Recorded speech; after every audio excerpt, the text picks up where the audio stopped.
Malam itu hujan turun pelan di Jatiwangi. Aku baru saja menyalakan lampu kosan ketika terdengar ketukan di pintu. "Yol, aku datang." Suara itu familiar, suara sahabatku, Rani. Aku tersenyum lega. Sudah lama kami tak bertemu sejak ia pindah ke Bandung. Tapi ada sesuatu yang aneh malam itu.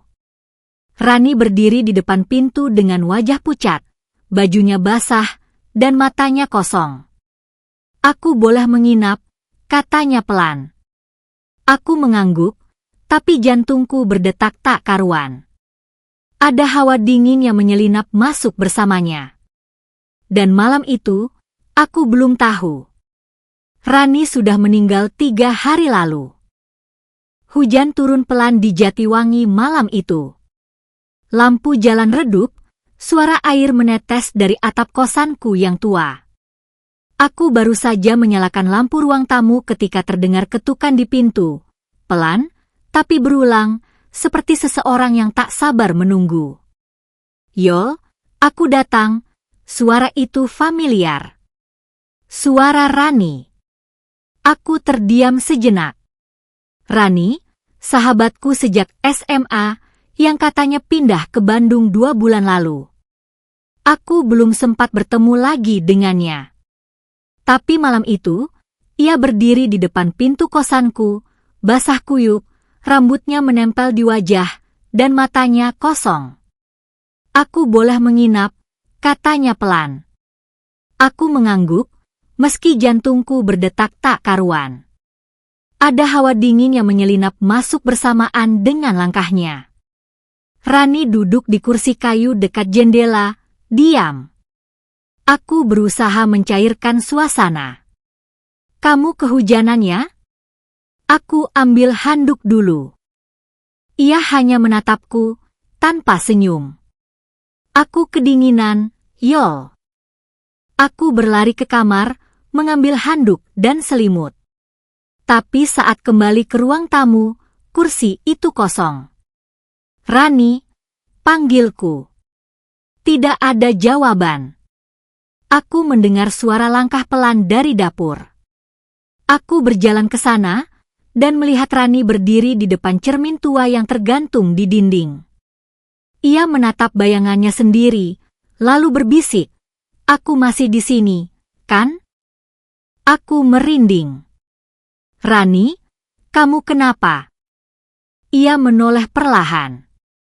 Matanya hitam pekat, tanpa cahaya. "Aku cuma ingin menginap 1 malam saja, Yol." Aku mundur 1 langkah. "Tentu, tapi kamu kelihatan aneh." Ia tersenyum tipis. Aku tahu. Malam itu, angin berhembus dari jendela yang terbuka. Lampu berkedip. Aku menutup jendela, tapi saat menoleh kembali, Rani sudah duduk di kursi lagi, kali ini dengan wajah yang lebih pucat, dan tangan yang dingin seperti es. Aku mencoba berbicara, tapi suaraku tercekat. "Rani, kamu baik-baik saja?" Ia menatapku lama, lalu berkata pelan, "Aku meninggal 3 hari lalu, Yol." Darahku seakan berhenti mengalir. Aku tertawa gugup. "Jangan bercanda." Ia tidak menjawab. Hanya menatapku dengan mata kosong itu. Dan di luar, hujan turun lebih deras, seolah menutupi suara bisikan yang mulai memenuhi ruangan. Malam kedua terasa lebih dingin dari biasanya. Hujan sudah berhenti, tapi angin yang masuk lewat celah jendela membawa hawa aneh. Kosan yang biasanya tenang kini seperti bernafas sendiri. Aku duduk di ruang tamu, menatap pintu kamar yang ditempati Rani. Pintu itu tertutup rapat, tapi dari dalam terdengar suara langkah pelan. Seperti seseorang berjalan bolak-balik, tanpa henti. "Rani," panggilku. Tidak ada jawaban. Aku berdiri, mendekati pintu. Suara langkah berhenti. Hening. Aku menempelkan telinga ke pintu, dan tiba-tiba terdengar bisikan pelan. Aku masih di sini, jangan buka pintu. Aku mundur dengan jantung berdegup kencang. Lampu ruang tamu berkedip. Bayangan di dinding bergerak sendiri, seolah ada seseorang berdiri di belakangku. Aku menoleh cepat, kosong. Aku mencoba menenangkan diri. Ini cuma halusinasi. Aku lelah. Tapi suara itu kembali, kali ini lebih jelas. Dari dalam kamar, terdengar suara Rani. Aku ingin tinggal 1 malam lagi. Aku menggenggam gagang pintu, ragu. Saat aku hendak membukanya, udara dingin menyelimuti tanganku. Aku menariknya kembali. Malam itu, aku tidak bisa tidur. Suara langkah terus terdengar dari kamar Rani. Kadang disertai suara bisikan, kadang suara seperti seseorang menangis. Jam menunjukkan pukul 2 dini hari. Aku memberanikan diri membuka pintu kamar. Kosong. Tidak ada Rani. Tidak ada siapapun. Hanya kasur yang rapi, selimut terlipat, dan bau dingin yang menusuk. Aku melangkah masuk, menyalakan lampu. Di dinding kamar, ada tulisan samar seperti goresan kuku. Aku sudah mati, tapi aku kembali. Aku terdiam, tubuhku gemetar. Tiba-tiba, dari cermin kecil di meja belajar, aku melihat bayangan Rani berdiri di belakangku. Rambutnya basah, wajahnya pucat, matanya kosong. Aku berbalik cepat, tidak ada siapapun. Tapi cermin itu masih memantulkan sosoknya, berdiri diam, menatapku. Aku menutup mata, berusaha mengusir bayangan itu. Tapi suara bisikan memenuhi ruangan. Aku ingin tinggal, aku ingin tinggal. Malam kedua itu, aku sadar, Rani bukan lagi sahabatku yang datang menginap. Ia adalah sesuatu yang lain. Sesuatu yang tidak seharusnya ada di kosanku. Malam ketiga datang dengan keheningan yang aneh. Tidak ada hujan, tidak ada angin, tapi kosan terasa dingin seperti gua. Lampu di koridor berkedip, seolah kehabisan tenaga. Aku duduk di ruang tamu, menatap pintu kamar Rani. Malam sebelumnya sudah cukup membuatku tidak bisa tidur. Tapi malam ini, ada sesuatu yang lebih menakutkan. Suara langkah terdengar dari koridor. Pelan, teratur, seperti seseorang berjalan mendekat. Aku berdiri, membuka pintu kosan, dan melihat koridor panjang yang kosong. Namun di ujung koridor, samar-samar terlihat bayangan. Bayangan seorang perempuan berdiri diam, tidak bergerak. Rani, panggilku dengan suara bergetar. Bayangan itu tidak menjawab. Hanya berdiri, lalu perlahan bergerak mendekat. Aku mundur, menutup pintu cepat-cepat. Tapi suara langkah itu masih terdengar, semakin dekat, semakin keras. Lampu ruang tamu berkedip. Bayangan di dinding bergerak sendiri, seolah ada seseorang berjalan di belakangku. Aku menoleh cepat, kosong. Aku mencoba menenangkan diri. Ini cuma bayangan. Aku lelah. Tapi suara bisikan memenuhi ruangan. Aku di koridor, aku melihatmu. Aku menutup telinga, tapi bisikan itu semakin jelas. Jam menunjukkan pukul 3 dini hari. Aku memberanikan diri membuka pintu lagi. Kosong. Namun lantai koridor basah, seolah ada seseorang yang baru saja berjalan dengan kaki penuh air. Aku melangkah pelan ke koridor, menyalakan lampu. Di dinding, ada goresan samar. Aku menunggu di sini. Aku gemetar, tubuhku kaku. Tiba-tiba, dari ujung koridor, bayangan itu muncul lagi. Kali ini lebih jelas. Rambut panjang basah, wajah pucat, mata kosong. Aku berlari kembali ke kamar, menutup pintu rapat. Tapi suara langkah itu mengikuti, berhenti tepat di depan pintu kamarku. Bisikan terdengar dari celah pintu. Aku ingin tinggal 1 malam lagi. Malam ketiga itu, aku sadar, bayangan di koridor bukan hanya ilusi. Itu adalah Rani. Atau sesuatu yang menyerupai Rani. Sesuatu yang tidak seharusnya ada di kosanku. Malam keempat datang dengan keheningan yang menipu. Tidak ada hujan, tidak ada angin, tapi kosan terasa lebih dingin dari malam sebelumnya. Lampu di ruang tamu redup, seolah kehabisan tenaga. Aku duduk di kursi kayu, menatap pintu kosan. Jam menunjukkan pukul 11 malam. Tiba-tiba, terdengar ketukan pelan. Tok, tok, tok. Aku terdiam. Ketukan itu berulang, semakin keras. Tok, tok, tok. Siapa? Tanyaku dengan suara bergetar. Tidak ada jawaban. Aku mendekati pintu, menempelkan telinga. Dari luar terdengar bisikan samar.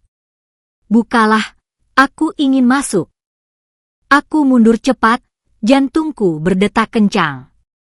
Ketukan itu semakin keras, seperti seseorang memukul pintu dengan marah. Tok, tok, tok, tok. Aku berlari ke kamar, menutup pintu rapat. Tapi suara ketukan itu tidak berhenti. Bahkan terdengar lebih dekat, seolah berpindah ke pintu kamarku. Tok, tok, tok. Aku menutup telinga, berusaha mengabaikan. Tapi bisikan itu kembali, kali ini lebih jelas. Aku Rani, bukalah pintu. Aku gemetar. Rani, kamu sudah meninggal. Suara itu tertawa pelan, dingin. Aku tahu, tapi aku masih di sini. Lampu kamar berkedip. Bayangan di dinding bergerak sendiri. Aku menoleh cepat, kosong. Jam menunjukkan pukul 2 dini hari. Ketukan berhenti. Hening. Aku memberanikan diri membuka pintu kamar. Kosong. Namun di lantai koridor, ada jejak kaki basah menuju pintu kosan. Aku melangkah pelan, menyalakan lampu. Di pintu kosan, ada tulisan samar seperti goresan kuku. Aku ingin tinggal 1 malam lagi. Aku gemetar, tubuhku kaku. Tiba-tiba, dari luar pintu, terdengar suara langkah. Perlahan, mendekat. Aku menahan napas. Pintu kosan bergetar, seolah ada seseorang yang mencoba masuk. Bisikan terdengar dari celah pintu. Aku tidak akan pergi sampai kau membuka. Malam keempat itu, aku sadar ketukan di pintu bukan hanya suara. Itu adalah panggilan dari Rani. Atau sesuatu yang menyerupai Rani. Sesuatu yang tidak seharusnya ada di kosanku. Malam kelima datang dengan rasa takut yang lebih dalam.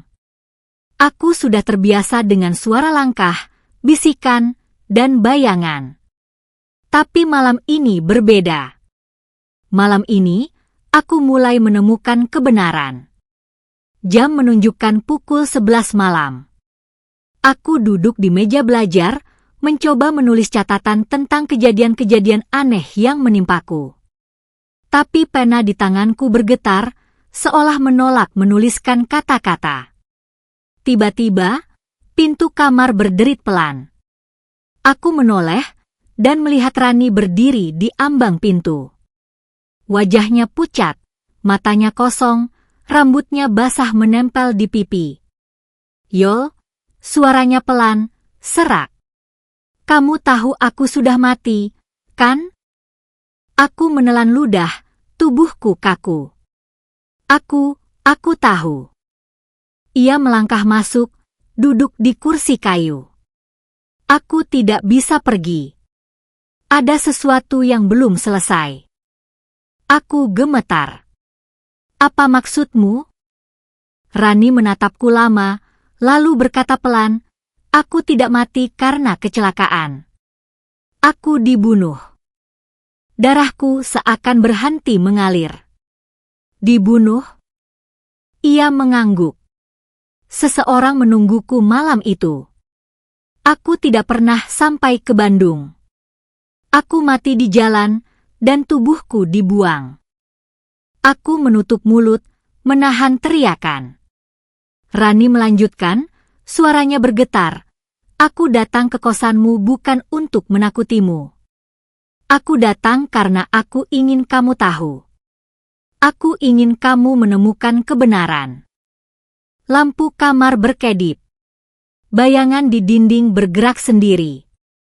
Aku menoleh cepat, kosong. Aku berbisik, siapa yang membunuhmu?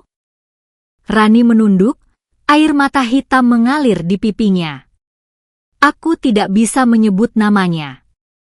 Tapi dia dekat denganmu, Yol. Sangat dekat. Aku gemetar, tubuhku kaku. Jam menunjukkan pukul 2 dini hari. Rani berdiri, berjalan ke jendela. Ia menatap keluar, lalu berbisik. Aku ingin kau tahu, aku ingin kau ingat, jangan biarkan kematianku sia-sia. Malam kelima itu, aku sadar, rahasia kematian Rani bukan hanya misteri. Itu adalah alasan mengapa arwahnya datang ke kosanku. Ia ingin aku menemukan kebenaran. Ia ingin aku menjaga janji terakhirnya. Malam keenam datang dengan rasa takut yang lebih pekat. Aku sudah terbiasa dengan suara langkah, bisikan, dan bayangan. Tapi malam ini, ada sesuatu yang berbeda. Malam ini, Rani mulai menyebutkan nama. Jam menunjukkan pukul 11 malam. Aku duduk di ruang tamu, menatap pintu kamar Rani. Lampu berkedip, bayangan di dinding bergerak sendiri. Tiba-tiba, pintu kamar berderit pelan. Rani muncul, wajahnya pucat, matanya kosong, rambutnya basah menempel di pipi.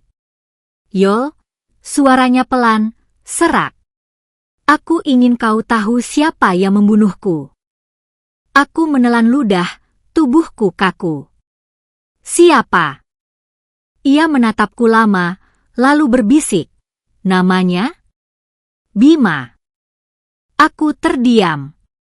Bima adalah teman lama kami, seseorang yang dulu dekat dengan Rani. Aku gemetar. Bima? Tidak mungkin. Rani menunduk, air mata hitam mengalir di pipinya. Dia menungguku malam itu. Dia marah. Dia tidak ingin aku pergi. Dia membunuhku. Aku menutup mulut, menahan teriakan. Lampu ruang tamu berkedip. Bayangan di dinding bergerak sendiri.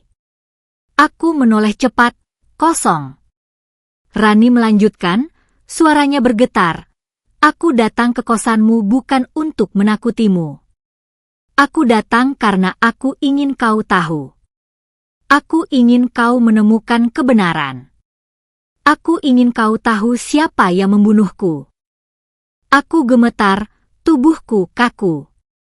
Jam menunjukkan pukul 2 dini hari. Rani berdiri, berjalan ke jendela. Ia menatap keluar, lalu berbisik. Bima, jangan percaya padanya. Dia akan datang. Malam keenam itu, aku sadar, nama yang disebutkan bukan hanya petunjuk. Itu adalah peringatan. Rani ingin aku tahu siapa yang membunuhnya. Rani ingin aku berhati-hati. Malam ketujuh datang dengan rasa takut yang berbeda.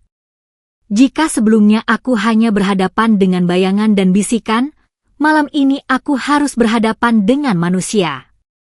Atau setidaknya, seseorang yang masih hidup. Jam menunjukkan pukul 10 malam. Aku duduk di ruang tamu, menatap pintu kosan. Hening. Tapi tiba-tiba, terdengar suara langkah dari luar. Berat, teratur, mendekat. Tok, tok, tok. Ketukan di pintu. Aku mendekat, jantungku berdetak kencang. Siapa? Tanyaku dengan suara bergetar. Dari luar terdengar suara yang familiar. Yola, ini aku, Bima. Aku terdiam. Nama itu membuat darahku dingin. Rani sudah menyebutnya malam sebelumnya. Aku membuka pintu perlahan. Di sana berdiri Bima, wajahnya pucat, matanya tajam. Ia tersenyum tipis. Boleh aku masuk? Aku ragu. Kenapa kamu datang malam-malam begini? Ia melangkah masuk tanpa menunggu jawaban. Aku dengar Rani ada di sini. Aku gemetar. Rani sudah meninggal, Bima. Ia menatapku lama, lalu tersenyum dingin. Aku tahu. Lampu ruang tamu berkedip. Bayangan di dinding bergerak sendiri. Aku menoleh cepat, kosong. Bima duduk di kursi kayu, menatapku dengan mata tajam. Yola, kamu harus tahu sesuatu. Rani tidak pergi begitu saja. Ada alasan kenapa dia masih di sini. Aku menelan ludah, tubuhku kaku. Apa maksudmu? Ia mendekat, suaranya pelan. Aku yang menunggu Rani malam itu. Aku yang menahannya. Aku yang membuatnya tidak pernah sampai ke Bandung. Aku mundur, tubuhku gemetar. Kamu membunuh Rani. Ia tersenyum dingin. Aku tidak ingin dia pergi. Aku tidak ingin dia meninggalkanku. Jadi aku memastikan dia tetap di sini selamanya. Lampu berkedip lebih keras. Bayangan di dinding berubah bentuk, menyerupai sosok Rani. Aku menoleh cepat.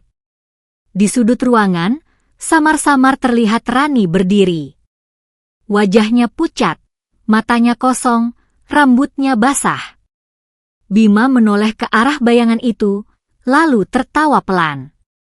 Lihat, dia masih di sini. Dia tidak pernah pergi. Aku gemetar, tubuhku kaku. Jam menunjukkan pukul 2 dini hari. Rani melangkah keluar dari bayangan, berdiri di depan Bima. Wajahnya penuh amarah. Bima, suaranya pelan, dingin. Kamu membunuhku. Tapi aku tidak akan pernah pergi. Aku akan menunggu sampai kau menerima balasan. Bima terdiam, wajahnya pucat.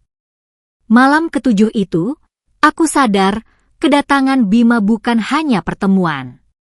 Itu adalah awal dari kebenaran yang lebih gelap.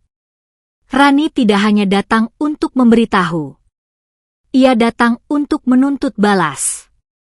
Malam ke-8 datang dengan hawa yang lebih dingin dari sebelumnya. Kosan yang biasanya sunyi kini terasa seperti dipenuhi bisikan. Lampu berkedip, bayangan di dinding bergerak sendiri. Aku duduk di ruang tamu, menatap Bima yang masih ada di sana. Wajahnya pucat, matanya tajam, senyumnya dingin. Tiba-tiba, udara di ruangan berubah. Angin berhembus dari jendela yang tertutup rapat. Suara langkah terdengar dari kamar Rani. Rani muncul, wajahnya pucat, matanya kosong, rambutnya basah menempel di pipi. Ia menatap Bima dengan penuh amarah. Bima, suaranya pelan, dingin. Kamu membunuhku. Tapi aku tidak akan pergi. Aku akan menunggu sampai kau menerima balasan. Bima terdiam, wajahnya pucat. Rani, aku tidak bermaksud. Rani mendekat, bayangan tubuhnya memanjang di lantai. Kamu menungguku malam itu. Kamu menahanku. Kamu membuatku tidak pernah sampai ke Bandung. Kamu membunuhku. Bima mundur, tubuhnya gemetar. Aku hanya ingin kau tetap di sini. Rani tersenyum dingin. Dan sekarang aku memang tetap di sini. Tapi bukan seperti yang kau inginkan. Aku datang untuk menuntut balas. Lampu ruang tamu berkedip lebih keras. Bayangan di dinding berubah bentuk, menyerupai sosok Rani. Aku menoleh cepat. Di sudut ruangan, samar-samar terlihat bayangan lain. Bayangan hitam, besar, bergerak sendiri. Rani menatapku. Yol, kau harus tahu. Aku tidak bisa pergi sampai Bima menerima balasan. Aku tidak bisa tenang sampai kebenaran terungkap. Aku gemetar, tubuhku kaku. Apa yang harus aku lakukan? Rani mendekat, suaranya berbisik. Kau harus memilih. Kau harus memutuskan apakah kau akan membantuku atau membiarkan Bima bebas. Bima menatapku dengan mata penuh ketakutan. Yola, jangan dengarkan dia. Dia bukan lagi Rani. Dia hanya bayangan. Rani tertawa pelan, dingin. Aku memang bayangan. Tapi aku adalah bayangan yang kau buat, Bima. Kau tidak bisa lari dariku. Jam menunjukkan pukul 3 dini hari. Suara bisikan memenuhi ruangan. Balas, balas, balas. Malam ke-8 itu, aku sadar, arwah Rani tidak hanya datang untuk memberitahu. Ia datang untuk menuntut balas. Dan aku berada di tengah-tengahnya. Malam ke-9 datang dengan keheningan yang menipu. Kosan terasa lebih dingin, seolah udara di dalamnya bukan lagi milik dunia manusia. Lampu berkedip, bayangan di dinding bergerak sendiri. Aku duduk di kursi kayu, menatap Rani dan Bima. Rani berdiri dengan wajah pucat, matanya kosong, rambutnya basah menempel di pipi. Bima duduk di kursi lain, wajahnya pucat, matanya penuh ketakutan. Yol, suara Rani pelan, dingin. Kamu harus memilih. Apakah kamu akan membantuku menuntut balas, atau membiarkan Bima bebas? Aku gemetar, tubuhku kaku. Rani, aku tidak tahu apa yang harus kulakukan. Rani mendekat, bayangan tubuhnya memanjang di lantai. Aku tidak bisa pergi sampai Bima menerima balasan. Aku tidak bisa tenang sampai kebenaran terungkap. Bima menatapku dengan mata penuh ketakutan. Yola, jangan dengarkan dia. Dia bukan lagi Rani. Dia hanya bayangan. Rani tertawa pelan, dingin. Aku memang bayangan. Tapi aku adalah bayangan yang kau buat, Bima. Kau tidak bisa lari dariku. Aku menutup mata, mencoba menenangkan diri. Tapi suara bisikan memenuhi ruangan. Pilih, pilih, pilih. Jam menunjukkan pukul 2 dini hari. Lampu berkedip lebih keras. Bayangan di dinding berubah bentuk, menyerupai sosok Rani. Aku membuka mata, menatap Rani. Jika aku membantumu, apa yang akan terjadi? Rani menatapku lama, lalu berkata pelan, aku akan tenang. Aku akan pergi. Tapi Bima harus menerima balasan. Aku menoleh ke Bima. Dan jika aku tidak membantunya? Bima gemetar, tubuhnya kaku. Kamu akan selamat. Tapi Rani tidak akan pernah pergi. Dia akan terus menghantui kosan ini. Dia akan terus menghantui hidupmu. Aku terdiam, tubuhku gemetar. Malam ke-9 itu, aku sadar, pilihan yang harus kuambil bukan hanya tentang Rani atau Bima. Pilihan itu adalah tentang hidupku sendiri. Apakah aku akan membantu arwah sahabatku menuntut balas, atau membiarkan diriku hidup dalam bayangan yang tidak pernah pergi? Malam ke-10 datang dengan hawa yang lebih pekat. Kosan terasa seperti dipenuhi kabut tipis, meski jendela tertutup rapat. Lampu berkedip, bayangan di dinding bergerak sendiri. Aku duduk di kursi kayu, menatap Bima yang masih ada di ruang tamu. Wajahnya pucat, matanya penuh ketakutan. Rani berdiri di sudut ruangan, wajahnya pucat, matanya kosong, rambutnya basah menempel di pipi. Bima, suara Rani pelan, dingin. Balasanmu sudah dimulai. Bima gemetar, tubuhnya kaku. Rani, jangan. Rani mendekat, bayangan tubuhnya memanjang di lantai. Kamu menungguku malam itu. Kamu menahanku. Kamu membunuhku. Dan sekarang, kamu akan merasakan apa yang aku rasakan. Lampu ruang tamu berkedip lebih keras. Bayangan di dinding berubah bentuk, menyerupai sosok Rani.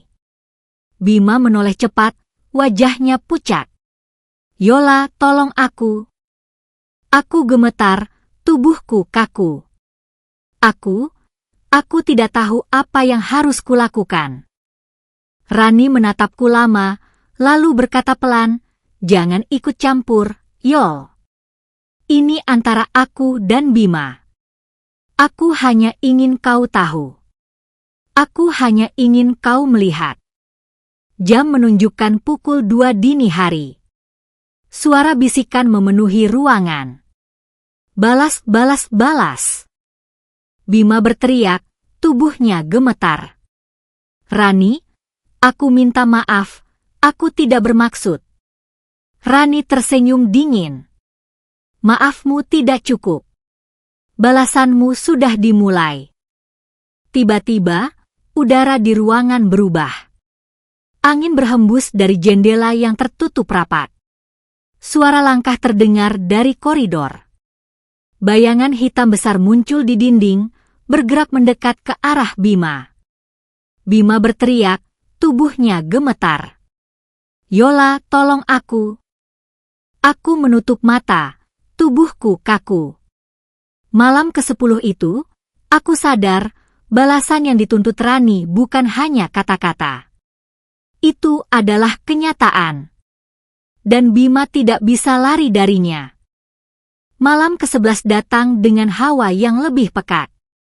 Kosan terasa seperti dipenuhi kabut tipis, meski jendela tertutup rapat. Lampu berkedip, bayangan di dinding bergerak sendiri. Aku duduk di kursi kayu, menatap Bima yang masih ada di ruang tamu. Wajahnya pucat, matanya penuh ketakutan. Rani berdiri di sudut ruangan, wajahnya pucat, matanya kosong, rambutnya basah menempel di pipi. Tiba-tiba, bayangan hitam besar muncul di dinding. Bayangan itu bergerak, mendekat ke arah Bima. Bima berteriak, tubuhnya gemetar. Rani, jangan, tolong aku. Rani tersenyum dingin. Balasanmu sudah dimulai. Kau tidak bisa lari darinya. Bayangan itu bergerak cepat, memburu Bima. Ia berlari ke koridor, tapi bayangan itu mengikuti, menempel di dinding, bergerak lebih cepat dari langkahnya. Aku berlari ke pintu kamar, menutupnya rapat. Tapi suara jeritan Bima terdengar dari koridor. Panjang, melengking, penuh rasa sakit. Ah.